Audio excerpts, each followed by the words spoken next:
Motorcycle चलाते समय motorcycle के पावर और स्पीड को बदलना जरूरी होता है। इसके लिए हम एक गियर शिफ्ट लीवर का उपयोग करते हैं।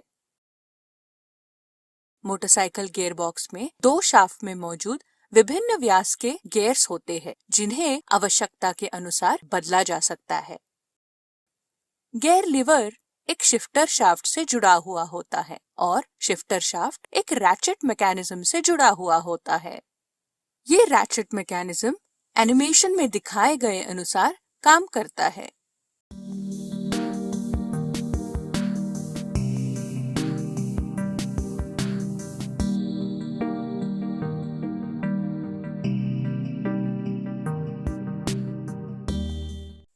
इस रैचेट मैकेनिज्म का उद्देश्य शिफ्टिंग ड्रम को एक निश्चित कोण पर घुमाना है। इस शिफ्टिंग ड्रम में विशेष आकार के स्लॉट्स होते हैं। इन स्लॉट्स में 3 सी आकार के शिफ्टिंग फोर्क फिट किए जाते हैं। प्रत्येक शिफ्टिंग फोर्क में एक एक डॉग गियर फिट होता है। जैसे जैसे शिफ्टिंग ड्रम घूमता है, शिफ्टिंग फोर्क्स दाएं या बाएं स्लाइड होते हैं, जिसके साथ डॉग गियर्स भी चलते हैं। शिफ्टिंग फोर्क और डॉग गियर स्लाइड करने का मकसद बाद में बताया जाएगा। पहले गियर बॉक्स में विभिन्न गियर्स को कैसे क्रमबद्ध रूप में रखा जाता है वो समझते हैं। इसमें एक इनपुट शाफ्ट और एक आउटपुट शाफ्ट होता है। अलग अलग व्यास वाले गियर्स इन दोनों शाफ्ट में रखे जाते हैं। कुछ गियर्स में इंटरनल स्प्लाइन्स होते हैं। ये इंटरनल स्प्लाइन अपने शाफ्ट के एक्सटर्नल स्प्लाइन से मैशिंग होते हैं। ये गियर अपनी शाफ्ट के गति में ही घूमने के साथ साथ दायां और बायां भी स्लाइड कर सकता है। सभी स्प्लाइन वाले गियर्स को लाल रंग में दिखाया गया है। कुछ गियर्स फ्री व्हीलिंग गियर्स होते हैं। ये गियर स्वतंत्र रूप में घूम सकते हैं, लेकिन दायां या बायां स्लाइड नहीं कर सकते हैं। सभी फ्री व्हीलिंग गियर्स को नीले रंग में दिखाया गया है। इन गियर्स के अलावा एक स्टैटिक गियर होता है जो इनपुट शाफ्ट से जुड़ा हुआ होता है। हम इन सभी गियर्स को 1 से 5 तक संख्या देते हैं ताकि समझने में आसान हो। कृपया यहाँ ध्यान दें कि प्रत्येक डॉग गियर में डॉग टीथ होता है, जो बगल वाले फ्री व्हीलिंग गियर्स में स्लाइड करके इन 2 गियर को लॉक कर सकता है। अब हम समझते हैं कि मोटरसाइकिल में विभिन्न गियर कैसे बदले जाते हैं। अभी हम देख सकते हैं कि हर स्प्लाइन्ड गियर्स एक फ्री व्हीलिंग गियर के साथ मैश हुआ है। इस स्थिति में यदि हम इनपुट शाफ्ट को घुमाते हैं तो आउटपुट शाफ्ट तक कोई भी पावर ट्रांसफर नहीं होता है। यह तब होता है जब हमारी मोटरसाइकिल न्यूट्रल स्थिति में होती है। 1 नंबर गियर में शिफ्ट होने के लिए आउटपुट साइड में dog gear number 5 free wheeling gear number 1 की ओर स्लाइड करता है और इसके साथ लॉक होता है।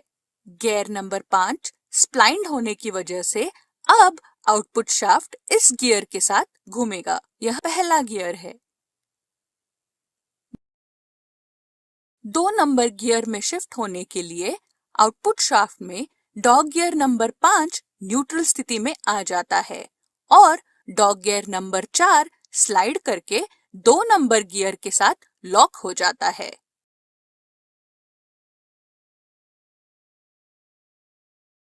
इसी तरह तीसरा गियर भी शिफ्ट हो जाता है।